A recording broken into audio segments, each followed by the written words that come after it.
Welcome to new blog. और ये ठीक हो गया ना। आज हम लोग चल रहे हैं बमन खोला गाँव जो ढोरा और ख्यारदा के बीच में है। तो वहाँ पे आपको लेके चलेंगे। कुमाऊनी कवि जो बहुत चर्चित रहे हैं पीताम्बर पांडे जी, वो उनका वहाँ निवास स्थान था। तो चलिए चलते हैं और वहाँ के बारे में फिर आपको ज़्यादा जानकारियाँ देती रहूँगी। चलिए। हाँ, तो यहाँ से हम लोग लेंगे गाड़ी। कहाँ तक जाएगी वो? पूरा ढोरा तक जाएगी।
पहुंच गए हैं गंगनाथ जी के मंदिर। ये गांव का प्राचीन मंदिर है। तो सबसे पहले हम यहाँ दर्शन करेंगे और उसके बाद फिर चलेंगे बमन खोला की ओर, जहाँ पर हमारा भी पैतृक निवास है और स्वर्गीय पीताम्बर पांडे जी का पैतृक निवास भी मैं आपको दिखाने का प्रयास करूँगी, क्योंकि अब वो जर्जर स्थिति में है। लेकिन तो यहाँ पर कई दिनों से मंदिर बंद है, तो यहाँ पर सबसे पहले सफाई कर रहे हैं हम लोग, फिर पूजा अर्चना करेंगे। ये गंगनाथ कुमाऊं के इष्ट देव, ये गंगनाथ है, गंगनाथ जी। तो मंदिर में सफाई करके हमने पूजा अर्चना कर ली है और अब हम चलते हैं आगे की ओर। हाँ भी बेटे सब लेते हैं। हाँ अच्छा, वही तो मैं कोई नहीं, प्रताप राय सिंह और प्रताप सिंह नहीं, वो ये हुए ना, ये वो तो ये हुए जो ठेकेदार। तो ये है हमारा पैतृक निवास, जहाँ पर चंपावत मांडली से आकर हमारे दो पूर्वज यहाँ पे बसे और दो मकान हमारे हैं। एक ये है और एक हमारे दादाजी का है और एक पीताम्बर पांडे जी के उनका मकान है, वो ऊपर मैं अभी आपको दिखाऊंगी। तो बेसिकली हम लोग चंपावत मांडली से संबंध रखते हैं, लेकिन कालांतर में वहाँ से हमारे पूर्वज यहाँ पर आकर बस गए। वहाँ से पलायन हो गया, क्या कारण थे उस पर ना जाएं अगर। तो नौढुंगिया, वहाँ पर एक नौढुंगिया मकान है। अगर आपने सुना होगा, चंपावत में कभी जाना हुआ तो मैं आपको ज़रूर दिखाऊंगी। तो वो हमारे ही परिवार से संबंधित है। तो ये है हमारा पैतृक निवास, जहाँ पर हमारे पिताजी शुरुआत में रहे। तो क्या याद आती है आपको, जैसे उनको याद करते हो तो क्या याद आता है, क्या इमेज आती है आंखों में? वो एक टीचर तो थे ही, उसके साथ एक कवि, व्यंग्यकार और रचनाकार। व्यंग्यात्मक शैली उनकी काफ़ी अच्छी लगती थी। हम बचपन में जब कोई उनसे बात करते थे। अच्छा, व्यंग्यात्मक शैली उनका। हाँ, बोलने में भी था व्यंग्यात्मक व्यवहार। बोलने में भी था। जैसे कोई कुछ कहना उनको हुआ तो व्यंग रूप में वो उसको बोलते थे। वो तो हमको बड़ा, मतलब एक तरह से गुरुदाना ऐसा होता था बच्चों के लिए, जैसी स्थिति। तभी शायद उनकी रचनाओं में भी व्यंग का वो ज्यादा है ना, वो थोड़ा सा वो रचनाओं में भी उनका मिलता है। तो उनके आपने को कौन सी, आपने बचपन में भी कौन सी कविताएं कुछ सुनी थी ऐसे कुछ? भ्रमर गीत उनकी प्रसिद्ध वो रचना है। उसमें वो था, अपना परिचय देते हैं, पीताम्बर नौछो मेरो पांडे मेरी जात, उसको याद नहीं आ रहा। हाँ, बिना गो बजर पड़ो के बिगाया दान। पीताम्बर नौछो मेरो बमन खोले थाते जीजा मेरे बूढ़ी छिया कुछ इस तरह का था, हाँ मुझको ऐसी भी कुछ याद था। नहीं आ रहा ना। मिकैनी तो पढ़ी है, हाँ, लिखने की लिखने रफत, की रफत। पढ़ी लिया खाली होला तुम जय हाँ, बखत। वो लेखक थे क्योंकि लिखने की उनकी रचनाएं बहुत ही प्रसिद्ध हैं अभी तो कुमाऊं में, हाँ, मतलब अब बहुत। तो पुस्तक मिलती भी नहीं है उनकी। एक चिड़ियों की बारात उनकी बहुत हाँ। प्रसिद्ध रही है, चिड़ियों की जिसमें बारात, बहुत उन्होंने चिड़ियों की चिड़ियों का बारात, हाँ। संग्रह है तरह तरह की। हाँ हाँ कई तो वो बचपन में सुनी थी आपने, क्योंकि कई निश्चित लोग अपने निश्चित बचपन सुनी से जोड़ते थी। हैं उनको। मैला दीदी, बेली सूढ़ी, स्वराजू का मुख, कुछ इस तरह का है। वानरी का धुरा, वानरी का धुरा मज एर अच्छा रौनक है। बहुत पुरानी ओ बात हो दीदी गई ना, मैंने उतना सुनी, याद हाँ कहाँ रहता है। चिड़ियों की बारात, क्या चिड़ियों बात की है। बारात उसमें बहुत लंबी है, उसमें सारी चिड़ियों का, उसमें कौन कौन सी चिड़ियाँ इस इलाके में होती हैं, वो किस ढंग से उनका वो होता है। एक बारात दिखा के उन्होंने अलग अलग बारात उनको के पात्र। माध्यम से उन्होंने उनका चित्रण किया है ना। हाँ, हाँ, हाँ। कौवा और स्टेज पर गाया था उन्होंने, बहुत तालियां बजी थी, बहुत क्योंकि उनकी रचनाएं भी से खत्म वाला है, वो सब ज्यादातर हंसने वाली है। उसमें ये था कि जितने भी हमारे इस इलाके में जितने भी गांव हैं, उस गांव का उसमें नाम उसमें को जोड़ करके उन्होंने कविता बनाई थी। अच्छा, ये धौड़ा के हाँ, आसपास जितने गांव हाँ हैं। हाँ हाँ। ख्यार निशनी ढोल पलना अश्वाट लमगाड़ सालम जलना नरिकोट कत्यारी हुना फालसी में कहती गुना, ये सारे जो हमारे इस इलाके के जो गांव हैं इनको लेकर के एक कविता रचना एक करी, बार और इसी बताना भ्रमर पापा, हाँ गीत। ऐसा लगा। ख्यार्द निशनी ढोल पलना, ये गांव है ना चार। ख्यार्द निशनी ढोल पलना अश्वाट लमगाड़ सालम जलना, क्या बात है। अनरिकोट कत्यारी हुना, इधर ठहरे हो गाँव के नाम इस तरफ, सारे, हाँ, क्या अनरिकोट बात है। कत्यारी हुना फालसी में कहती गुना, फालसी में है पारो कहती है इधर, गुना वो सामने दिखाई दे रहा हो गाँव जिसमें गुणवंत रहते हैं। हाँ हाँ हाँ हाँ। फालसी में कहती गुना, और आगे तो भी थी कविता, मुझे बहुत उतना पूरी याद नहीं है, इतने की याद है आपको, उतने उतना पुरानी याद बात नहीं हो गई। है। हाँ। बहरहाल मतलब उनका तो और वैसे कद काठी कहो तो कैसे थे, लंबे हम?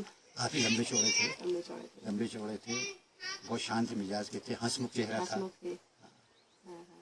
वो- क्योंकि अब उनसे उतना नहीं रहा ना, क्योंकि हम तो उन दिनों बच्चे थे आप और वो टीचर थे, तो अध्यापक थे, तो स्कूल में यहाँ जसकोट में, नरियाकोट में, उत्तर लंगड़ा में वहाँ से। वो उसमें रहते थे, कभी कभार आते थे। तब वैद्य भी थे क्या वो? वैद्य भी वैद्य भी थे, थे। हाँ, और क्या, बहुत वैद्य का भी काम करते थे, दवाइयाँ ववाइयाँ भी दिया करते थे, जड़ी बूटी वगैरह दवाइयाँ बनाते थे। बहुत अच्छा उनका वो था यहाँ पर, मतलब उनके नाम से पीताम्बर पंडितजू करके, बल्कि हम लोगों को उतना नहीं जानते थे, हमारे उनको पीताम्बर पंडितजू कह दिया तो पूरा इलाका उनको जानने वाला, सब जानने वाला। पीताम्बर पंडितजू कह दिया सभी सब जानने वाला। बहुत अच्छा नामी ख्याति, मतलब अच्छी ख्याति थी इस इलाके में कम से कम। चलो अभी हम कोशिश करेंगे उनका घर भी देख पाए।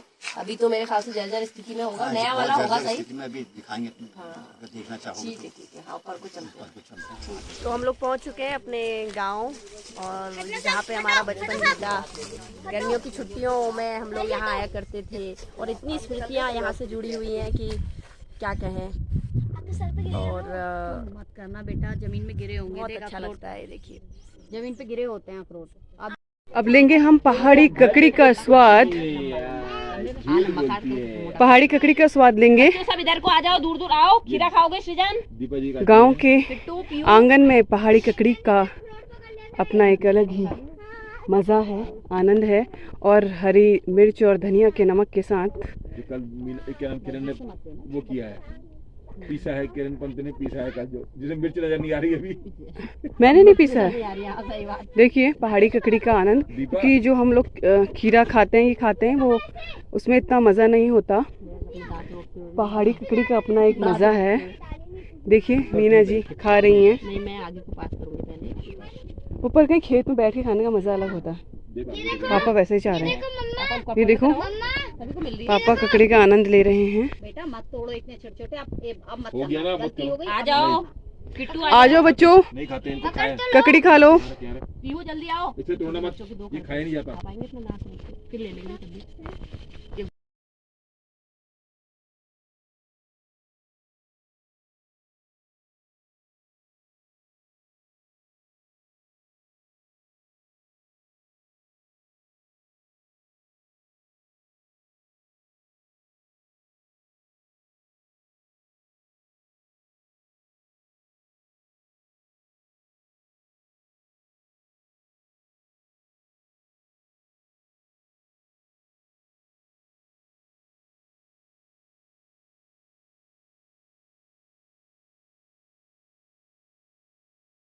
तो गाइस हम लोग पहुंच चुके हैं, अभी घर की तरफ जा रहे हैं।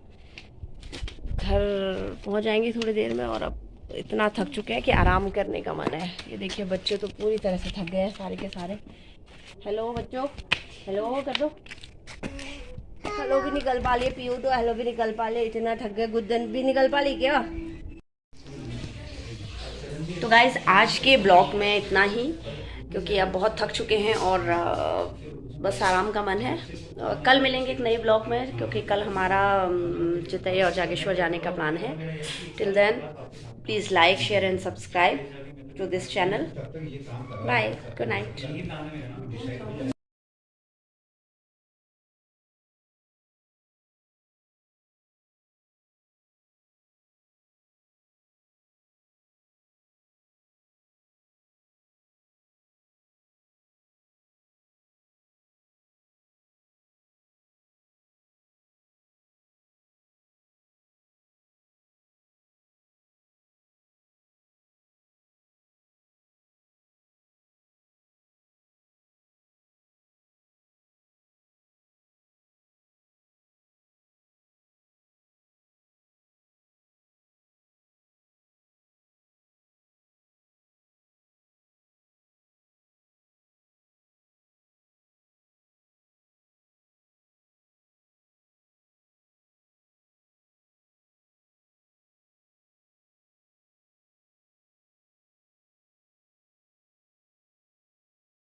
और ये है प्रसिद्ध कुमाऊनी कवि स्वर्गीय पीताम्बर पांडे जी का पैतृक निवास। यहीं पर उनका जन्म हुआ, शिक्षा दीक्षा हुई और एक अरसे तक वैद्य और अध्यापक के रूप में उन्होंने यहीं से कार्य किया, और इन्हीं वादियों के बीच में अपना साहित्य सृजन किया।